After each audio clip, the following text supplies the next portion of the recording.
Okay, I believe this is where we had left off with last time in this section dealing with, as you can see, prokaryotes. And those would be organisms that do lack a nucleus.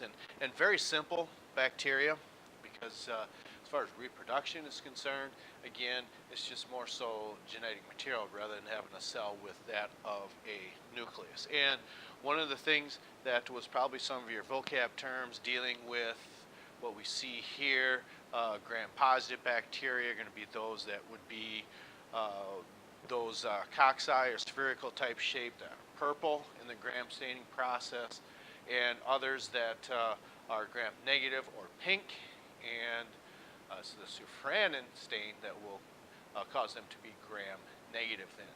And let's see here, when we take antibiotics, maybe those like amoxicillin or penicillin, those are types of substances that when we say inhibits the growth of other microorganisms, what it does is it disrupts that cellular membrane. Then it's very effective in treating those types of bacterial infections.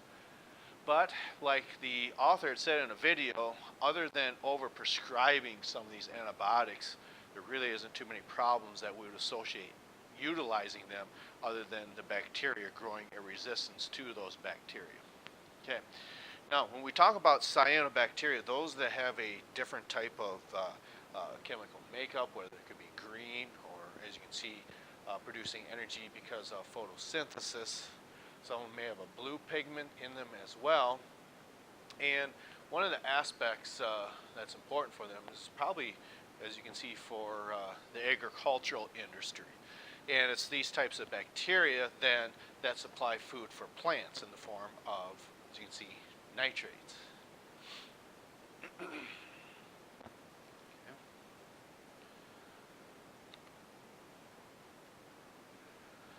So some of the examples that we'd seen in that of the author's explanation of that in the textbook, some could be as simple as that of maybe a lung infection and bronchitis, where probably each and every one of us has maybe been diagnosed with that at one point or another, and some can be as severe as that of, I'm drawing a blank right now,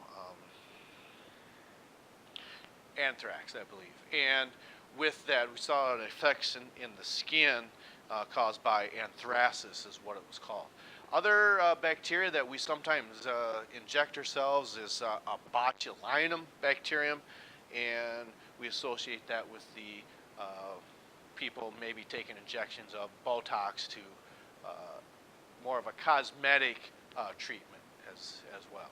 Okay, so on the skin, an example again is that anthrax in the lungs is a type of cocci bacteria that would cause bronchitis, and then maybe different types of bacterium can have an effect in your intestines as well. Okay, so and in certain cases we see they can cause infections in the kidneys as well. And it's not passing a kidney stone. That's not from a kidney infection, I don't believe. I think that's just more so associated with in essence a stone because of maybe someone's diet, or there's other factors that would contribute to that. But as we see here, infections in the urethra, which can occur in men and women from many different various sources. And just because of the way the man upstairs has designed us, that kidney infections are more so associated in women than what they would be in men. And the major reason for that is when we're talking about the kidneys, we're talking about filtering substances out of not necessarily just the blood, but filtering it out of the body. And what that means is some of these waste products then, which can have bacteria in them, get filtered out of the kidneys and sent to the bladder. And then once these waste products exit the body through the urethra from the bladder to outside the human body. And what happens is, again, or I shouldn't say again, but why these infections are more so associated in women is because of the length of the urethra is just the way, again, the man upstairs designed our human anatomy, that kidney infections or bladder infections are more common in women than what they are in men. So just like what we would picture with plants, with a cell wall is going to give bacteria more so of its rigid shapes. And with that, this can be a problem. It protects from toxic substances, and those substances would be that of maybe different types of antibiotics, okay? And notice this term, that peptidoglycan, that's what we associate with that of gram-positive bacteria.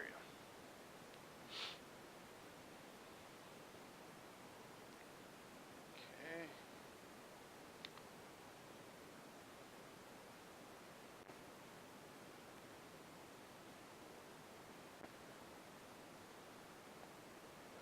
So, and one of the aspects that with these capsules, okay, these pili are little structures on the outside that exchanges genetic material from one bacteria to another. But these capsules, as we can see, it protects that bacterium from the host white blood cells.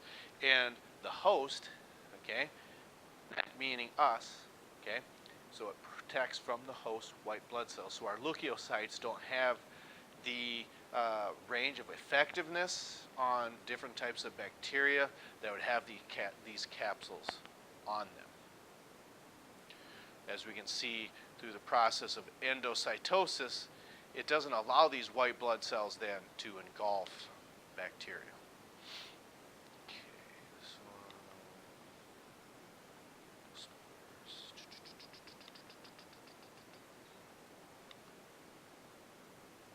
okay, let's go ahead and get some of this wrapped up then.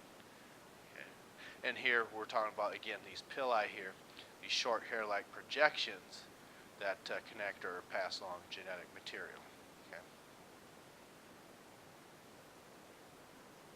And then finally, these endospores again, and protects them in harsh environmental conditions. Okay.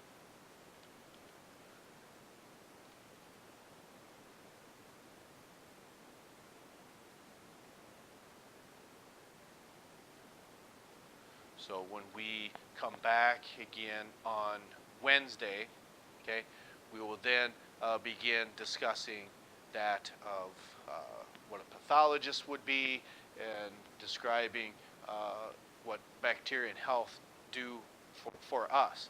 And there are many benefits to that of bacteria, whether it's something that we like to consume in our diet or what they do for us.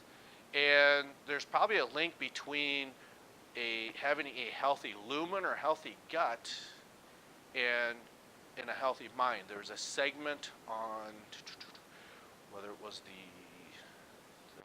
morning news yesterday, I believe, that certain studies are led to give data that would support that if you have a healthy large intestine, okay, well then the chances of having dementia later on in life, they tend to be reduced. Again, that's just from having a normal functioning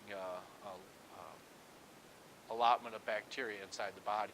And that's why people may take probiotics, but we will discuss that at a later time. And I believe we should be able to get started on the viruses by Thursday or Friday, I would be led to believe. And then about 2 weeks away will be our segment of dealing with bacteria in the lab. I'll have an assignment for you to work on tomorrow when you return.